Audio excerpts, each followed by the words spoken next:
Hello girls. बढ़ते हैं समता की ओर इस कविता के स्वाध्याय की तरफ। कवि है मुकुटधर पांडेय। गर्ल्स, आपका पहला सवाल है, शिशिर ऋतु में हुए परिवर्तन प्रकृति में और धरती पर दोनों जगह प्रकृति में द्युतिहीन हो गई है और धरती पर कुंजटिका छाई हुई है। आपका अगला सवाल है, जीवन शैली में अंतर स्पष्ट कीजिए। धनी और दूसरा कॉलम में दीन दरिद्र। धनी लोग रात दिन मौज और आनंद ही आनंद, तो दीन दरिद्र में शिशिर ऋतु के सारे दुख। 2, हलवा पूड़ी दूध मलाई का भोजन धनी लोग खाते हैं, तो दीन दरिद्री लोग सूखी रोटी और भाजी का अभाव रहता है। आपका अगला सवाल है, जिसमें आपको एक तालिका दी है, उसे पूर्ण करने के लिए कहा है। पहला कॉलम जो है उसमें ऋतुओं के नाम दिए हैं, दूसरे कॉलम में अंग्रेजी माह लिखना है और तीसरे कॉलम में हिंदी महीने का नाम लिखना है। वसंत अंग्रेजी माह है मार्च अप्रैल और हिंदी में उसे कहते हैं चैत्र वैशाख।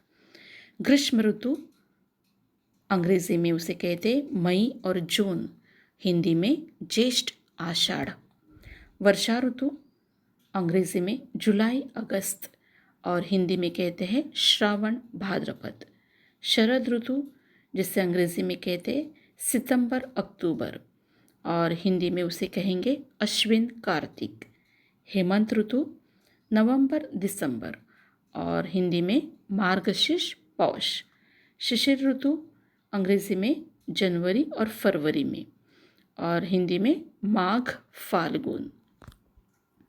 गर्ल्स, आपका अगला सवाल है, निम्नलिखित मुद्दों के आधार पर पद्य विश्लेषण कीजिए।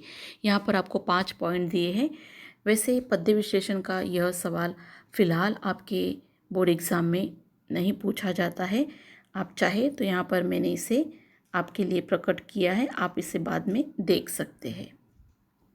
आपका अगला सवाल है, अंतिम 2 पंक्तियों से मिलने वाला संदेश लिखिए, यानी कि कविता की लास्ट अंतिम 2 पंक्तियाँ, जिसमें से प्राप्त मैसेज कुछ इस प्रकार है। जन्म से हम सभी मनुष्य एक जैसे होते हैं। मनुष्य जाति में जन्म लेने के कारण सभी मनुष्य भाई भाई की तरह रिश्ता निभाते हैं और इस रिश्ते में आर्थिक असमानता होने के कारण हमें उस असमानता को दिखाना नहीं चाहिए, यानी कि इस रिश्ते में आना नहीं देना चाहिए। हर एक मनुष्य में उपकार करने की भावना होनी चाहिए। भाई और भाई का दोनों का एक दूसरे पर अधिकार होता है।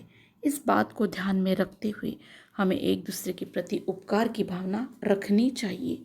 सहकार्य के लिए सदैव तत्पर रहना चाहिए। वैसे आपका अगला सवाल है, उपयोजित लेखन के लिए दिया हुआ विषय विश्व बंधुता वर्तमान युग की मांग। इस विषय पर 80 से 100 शब्दों तक निबंध लिखिए, यानी कि एक दूसरे में भाई भाईचारा होना यह आज के समाज की मांग है। इस विषय पर निबंध लिखना है। गर्ल्स, यह निबंध का विषय है, आपको अपने विचार इसमें प्रकट करने हैं। मैं असाइनमेंट बॉक्स में कुछ पॉइंट्स इस पर दे दूंगी, लेकिन आप इस पर अपने खुद के विचार लिख लीजिएगा। मुझे लगता है इस पाठ के प्रश्नोत्तर आपके समझ में आए हैं। धन्यवाद।